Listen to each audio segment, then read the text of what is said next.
বদরুদ্দীন উমর আমাদের শিখিয়েছিলেন ইতিহাস অতীত নয়, নিজেকে অতিক্রম করা ছাড়া এইখানে বিপ্লবী হওয়া, সামাজিক রূপান্তরে ভূমিকা রাখা এইটা কঠিন। বাংলাদেশের যারাই সামাজিক মুক্তি, রাজনৈতিক মুক্তির জন্য চিন্তা করবেন, কাজ করবেন, বদরুদ্দীন উমরকে এড়িয়ে গিয়ে সেটা সম্ভব হবে না। ওমর ভাই সবসময় খুব অপছন্দ করতেন যখন তাকে বুদ্ধিজীবী হিসেবে, কেবল লেখক হিসেবে বলা হতো।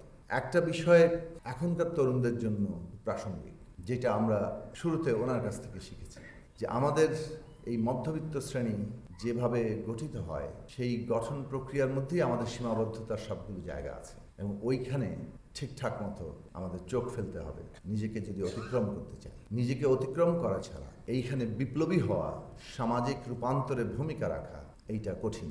যেমন তিনি বাঙালি মুসলমানকে ক্যাটাগরি হিসেবে গুরুত্ব দিয়েছেন, কিন্তু বাঙালি মুসলমান ক্যাটাগরিতে আটকে থাকেনি, তাকে অতিক্রম করার রাজনৈতিক বিশ্লেষণ কিংবা দিশা তিনি আমাদের সামনে রেখেছিলেন। এই মধ্যবিত্তের ভিত্তি যে ঊনবিংশ শতাব্দীতে একটা ঔপনিবেশিক শাসনের মধ্যে, তার মতাদর্শিক আধিপত্যের মধ্যে আছে, সেই ছেদ ঘটানোর জন্যই একজন রাজনৈতিক ব্যক্তি বারে বারে ঊনবিংশ শতাব্দীতে পৌঁছেছেন, বিশ্লেষণ করেছেন, তেমনি আমাদের ইতিহাসের মধ্যে ঢুকেছেন।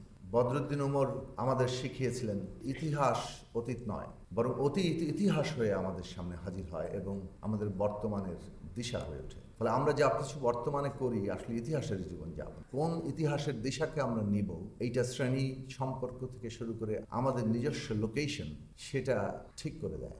ইতিহাসের এই দিশা আজকের তরুণ প্রজন্ম কিভাবে নেবেন, নিজেকে কিভাবে অতিক্রম করবেন, এই সব গণ্ডির মধ্য থেকে এবং জনগণের যে মুক্তির আকাঙ্ক্ষা সেইটাকে শেষ পর্যন্ত ভাষা দেবেন, এগিয়ে নিয়ে যাবেন, সেটা আমাদের তরুণদের সামনে এখন বড় করণীয়।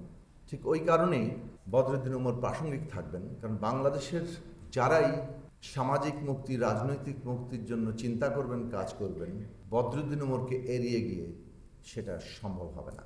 আমাদের কাছে তিনি শ্রদ্ধার পাত্র, আমরা সৌভাগ্যবান তার সাথে কাজ করেছি।